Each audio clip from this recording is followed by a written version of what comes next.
Assalamualaikum warahmatullahi wabarakatuh. Selamat pagi, selamat siang, selamat sore, selamat malam untuk anak-anak kelas 10 IPS, kapanpun dan dimanapun kalian berada. Bagaimana kabarnya hari ini? Semoga selalu dalam keadaan sehat walafiat ya. Corona tidak menutup kemungkinan kita untuk bertatap muka. Namun, kita juga tetap dapat bertatap muka, namun secara virtual ya. Nah, sebelumnya, perkenalkan nama saya Ayu Lesari. Saya merupakan mahasiswa dari jurusan Pendidikan Sosiologi Universitas Negeri Yogyakarta yang sekarang sedang menempuh praktik kependidikan di SMA Negeri 1 Sangadesa yang akan mengajarkan kalian tentang materi sosiologi, membantu Ibu Amrida dalam mengajar kalian. Seperti itu. Untuk anak-anak kelas 10 ya.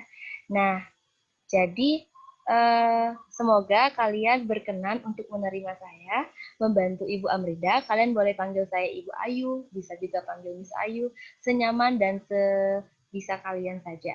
Ya. Semoga kalian berkenan juga bisa menerima saya untuk membantu Ibu Amrida. Oke, langsung saja. Untuk mempersingkat waktu, bagaimana anak-anak? Masih ingat tidak pembelajaran sebelumnya dengan Ibu Amrida? Penugasan dari Ibu Amrida sudah dikerjakan belum? Ayo, tentang gejala sosiologi, gejala sosial dalam masyarakat. Oke, apa sih itu gejala sosial? Ada yang masih ingat tidak? Atau belum dibuka nih jangan-jangan bukunya? It's okay, kayak gitu namanya kita belajar ya. Jadi gejala sosial itu adalah sebuah bagian dari realitas yang ada di masyarakat. Jadi dia bagian realitas sosial di masyarakat. Benar nggak? Nah, jadi gejala sosial ini atau kita sebut sebagai masalah sosial. Ada 3 bagian kan? Pertama, itu ada bagian kependudukan. Kedua, dia ada bagian dari kejahatan. Ketiga, bagian gejala sosial ini di bidang lingkungan hidup. Nah, masih ingat tidak? Kalau di bidang kependudukan ada apa sih? Di bidang kependudukan itu ada misalkan penambahan penduduk, terus pengangguran, pemukiman kumuh. Nah, yang kedua itu ada bagian kejahatan.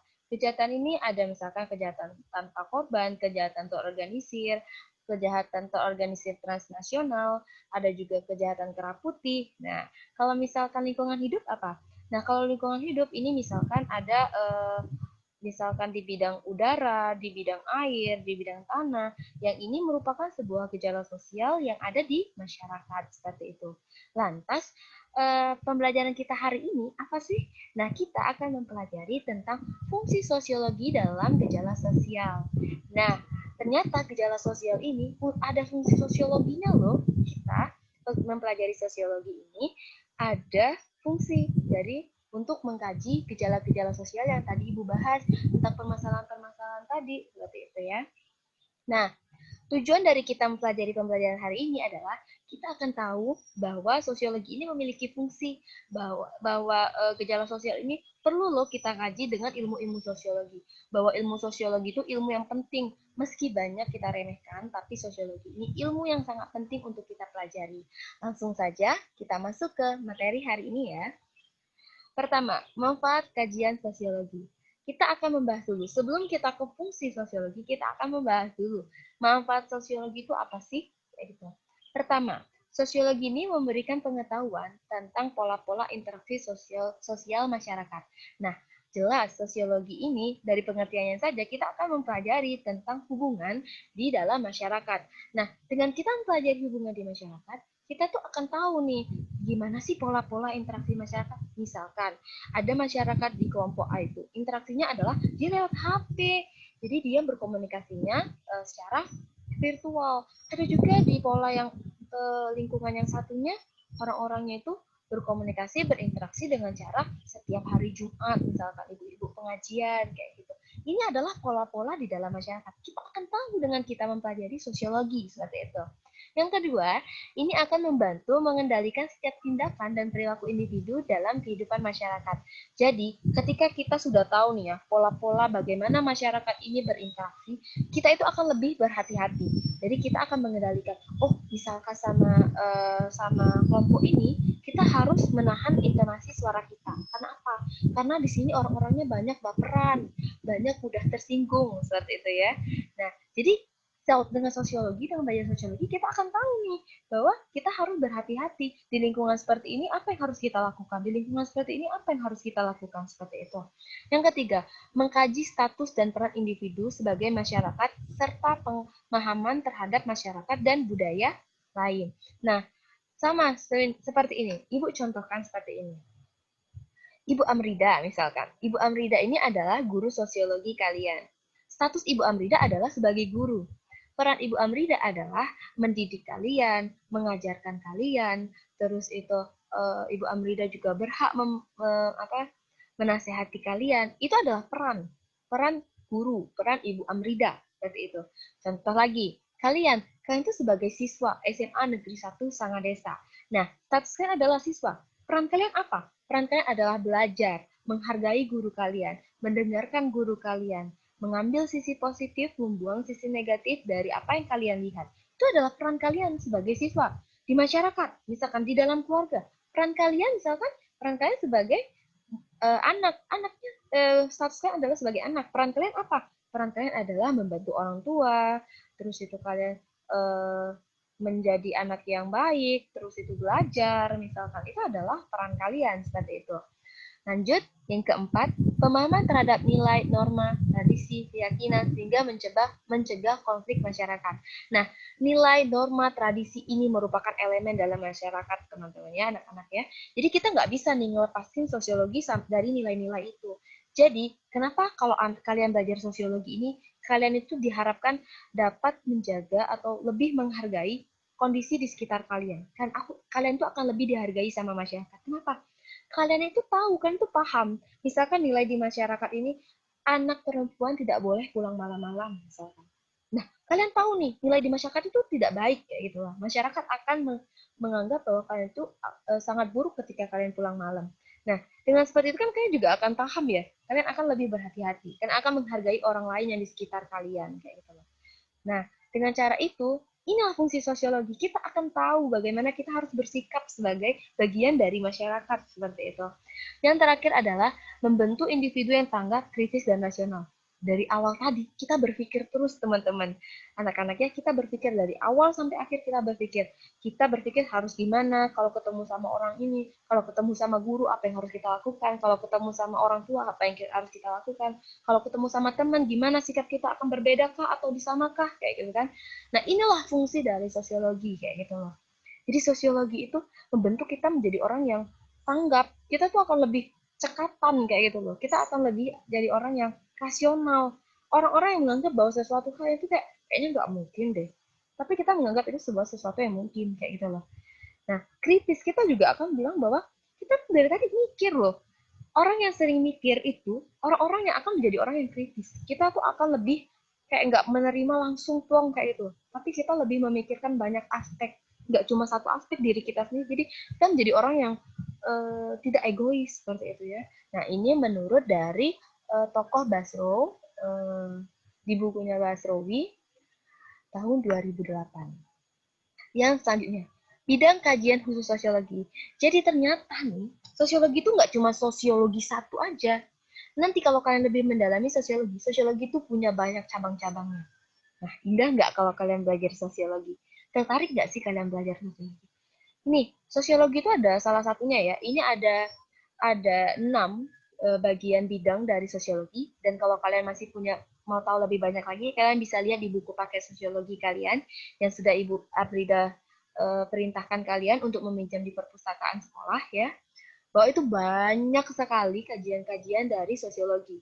Salah satunya ini ada keluarga.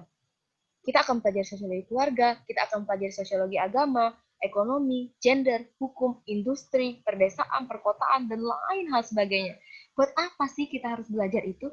Teman-teman, dengan belajar kita sosiologi keluarga, kita tuh akan tahu nih pola-pola keluarga, bagaimana perubahan-perubahan sosial yang disebabkan dalam keluarga. Misalkan nih ya, kalau misalkan keluarga sekarang, apakah kalian akan bisa menyamakan pola pendidikan keluarga sekarang dengan keluarga yang lalu, kayak gitu kan? Apakah kalian bisa membedakan bagaimana pendidikan orang tua kalian sekarang dengan pendidikan orang tua yang sekarang, kayak gitu loh. Kita akan tahu kayak gitu loh. Kita akan tahu bagaimana caranya bersikap kita sebagai anak ini dalam sebuah keluarga. Sosiologi agama, kita juga akan pelajari bahwa ada beberapa agama-agama di tempat kita, bagaimana cara kita mentoleransi agama itu, bagaimana agama ini terbentuk lama-lama akibat perubahan sosial atau perubahan masyarakat, bagaimana agama ini berperan dalam membentuk masyarakat kayak gitu. Ekonomi juga sama, terus gender juga sama. Nah, sosiologi gender, gender itu apa, Bu? Kenapa kita harus mempelajari sosiologi? Nah, seperti ya sosiologi gender, dengan kita mempelajari sosiologi gender, kita tuh juga akan tahu kayak gitu loh, bahwa menghargai orang lain yang berbeda gender dengan kita. Bagaimana kita dikonstruksi gender kita itu oleh sosial yang ada. Misalkan nih, cewek itu kerjaannya di domestik aja. Cowok itu kerjaannya di publik, dalam arti cowok itu kerja, cewek itu kerjaannya masak aja. Dengan pelajaran sosiologi, kita tuh bukan berpikir seperti itu, tapi kita akan berpikir bagaimana sosiologi ini bisa menyamaratakan, kayak gitu loh. Jadi, cewek meskipun dia bertanggung jawab di bidang domestik, di bidang dapur, rumah tangga, dia juga berhak untuk bekerja. Cowok juga, cowok meskipun dia ini memiliki bisa bertanggung jawab di publik, dalam arti dia menafkahi, dia kerja, tapi dia juga boleh kok bantu kita di dapur. Nah, sosiologi itu bakal mempelajari hal-hal seperti itu, teman-teman. Hukum juga, industri juga kita pelajari. Pokoknya semua hal yang berkaitan dengan masyarakat, sosiologi bisa mempelajari. Selanjutnya, kita mempelajari tentang, nah, datang lagi nih, ke manfaat sosiologi nih. Ini lebih ke fungsi dari sosiologinya ya. Nah, jadi fungsi dari sosiologi itu apa sih? Nah, satu, ini manfaat ya, ini manfaat sosiologi. Kalau tadi kita mempelajari tentang fungsi dari manfaat dari kajian sosiologi. Kalau ini manfaat sosiologinya bang, fungsi sosiologinya bang. Satu, perencanaan sosial. Jadi kayak tadi teman-teman. Kenapa sih? Kenapa perencanaan sosial ini membutuhkan sosiologi kayak itu? Jelas, namanya juga perencanaan sosial seperti itu. Kita akan tahu nih, masyarakat itu seperti apa, pola-pola di masyarakat itu seperti apa. Sebelum kita melakukan sebuah perencanaan ini untuk siapa? Perencanaan untuk masyarakat. Kita butuh perencanaan yang matang. Perencanaan itu nggak cuma melulu tentang sains ya teman-teman, sosial juga iya, karena berkaitannya lagi ke masyarakat kayak gitu loh. Sosiologi ini bertugas ya, dengan pelajaran sosiologi, kita tuh akan tahu nih merencanakan hal-hal yang ada di masyarakat itu kita akan lebih paham, kita akan lebih cekatan, kita akan lebih gesit membuat perencanaan di bidang sosial kayak gitu loh. Dan ini kita akan tahu nih meminimalisir timbulnya konflik karena perencanaan kita ini matang. Nah, kedua, penelitian untuk mencari dan menemukan data faktual tentang kebenaran secara objektif. Jadi ya gini, kenapa penelitian juga membutuhkan sosiologi? Sosiologi ini berkaitan dengan masyarakat teman-teman. Mungkin kalau teman-teman yang udah pernah baca di YouTube, nonton di YouTube atau baca di beberapa artikel di internet, kalian bisa tahu beberapa suku, misalkan ya, suku Kubu. Suku Kubu itu masuk juga kajian di sosiologi. Kenapa? Karena kita juga masuk ke antropologi. Antropologi itu adalah kebudayaan. Nah, dengan mempelajari di suku Kubu misalkan, atau di suku Kubu, misalkan kita mau melakukan penelitian nih, penelitian di suku Kubu. Kita kan sebagai orang yang masyarakat ya, maksudnya kita ada orang-orang sosiolog ya, orang-orang sosiologi, kita itu akan tahu nih pola-pola bagaimana bahasa orang suku Kubu, bagaimana orang suku Kubu berbicara, dan dengan cara seperti itu, ini juga menjadi penelitian. Kita itu akan lebih gesit melakukan penelitian karena kita paham bagaimana simbol-simbol atau kode-kode di masyarakat itu. Jauh-jauh ke suku Kubu di sini deh misalkan. Di sini kalian tahu nih misalkan ketika orang ekspresinya kayak ini, kalian kira dia marah, padahal belum tentu. Misalkan di daerah sini orangnya memang cuek-cuek kayak gitu. Jadi kalian nggak bisa. Jadi kita tahu nih kode-kodenya, kita tahu nih simbol-simbolnya bahwa oh memang di daerah sini ekspresinya kayak gitu. Malah kalau mereka senang, mereka kayak gini aja. Nah itu kan bisa juga kan ya. Nah selanjutnya pembangunan. Kayak tadi, perencanaan kan ya untuk pembangunan ya, penelitian juga untuk pembangunan kan. Nah, pembangunan ini nggak cuma pembangunan yang berkaitan dengan pembangunan fisik, teman-teman. Pembangunan moral, pembangunan karakter, itu juga pembangunan. Dan semua hal yang berkaitan dengan masyarakat, balik lagi ke sosiologi. Seperti itu ya. Nah, jadi dengan sosiologi, pembangunan ini akan lebih lancar. Hubungan kita dengan masyarakat, membangun sebuah masyarakat, itu juga akan lebih mudah karena kita lebih paham. Keempat, perencanaan masalah sosial. terdiri dari tahap identifikasi, diagnosis, pemecahan masalah. Nah, jadi kenapa sih sosiologi ini juga bisa memecahkan masalah? Jelas teman-teman, dari awal juga kita sudah bahas nih ya, mulai dari perencanaan. Kita tuh semua berkaitan sama masyarakat. Kita yang lebih tahu tentang masyarakat jadinya kan. Nah, dengan mempelajari sosiologi, kita juga akan dapat memecahkan masalah. Nah, misalkan nih, di sini terdiri dari identifikasi. Identifikasi itu adalah kita tuh menciri-cirikan dulu, misalkan, wah ini kira-kira akan menyebabkan sebuah masalah sosial nih, misalkan. Setelah kita tahu, ini kita diagnosis, kira-kira kenapa ya ini akan menyebabkan sebuah masalah sosial. Bagaimana nih pemecahannya kira-kira ya, kayak gitu. Sampai akhirnya kita menemukan sebuah pemecahan sosial, pemecahan masalah. Nah, pemecahan masalah inilah kita tuh dari ada tahap-tahapnya. Kita mengidentifikasi dulu, kira-kira ini akan menghasilkan sebuah konflik nggak ya? Misalkan kita bangun nih, kita mau bangun sarang walet di kebun si A misalkan. Kira-kira ini akan menimbulkan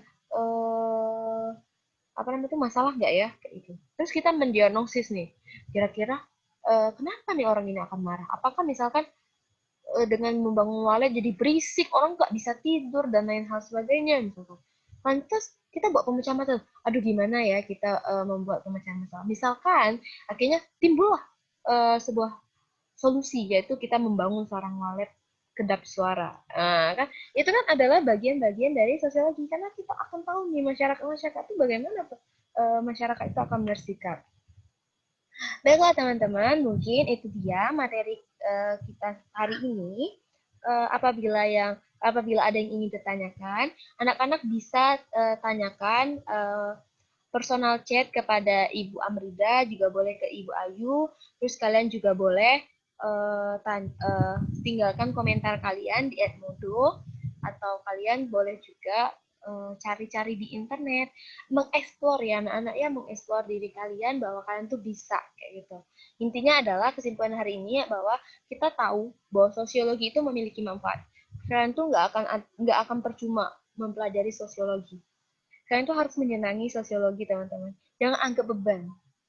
Sosiologi ini ilmu yang abstrak. Kalian bisa tahu banyak hal itu ya dari sosiologi juga kayak gitu loh. Jadi kalian nggak harus melulu, aduh saya pusing bu harus belajar sosiologi gini-gini. Nggak perlu. Kalian boleh mengeluh, it's okay kayak gitu loh. Tapi kalian nggak usah susah payah karena sosiologi itu adalah ilmu yang pelajari tentang masyarakat gitu. Di sekitar kita itu semua masyarakat kayak gitu dan kita mempelajari itu teman-teman ya anak-anak ya. Jadi kurangin ngeluhnya, banyakin bersyukurnya ya biar kita sama-sama bisa menikmati proses demi prosesnya ya. eh, Akhir kata, Ibu mohon maaf kalau misalkan dalam penyampaian Ibu terlalu panjang atau membuat kalian jadi kuotanya habis dan lain hal sebagainya, membuat kalian jadi bete dan bosan. Semoga ini menjadi sebuah pelajaran untuk kita ke depannya, bahwa kita bisa jadi lebih baik lagi ke depannya. Semoga kalian jadi apa ya, ada sesuatu yang bisa kalian dapat dari pembelajaran kita hari ini. Ibu akhiri dengan thank you and have a nice day ya teman-teman. Wassalamualaikum warahmatullahi wabarakatuh.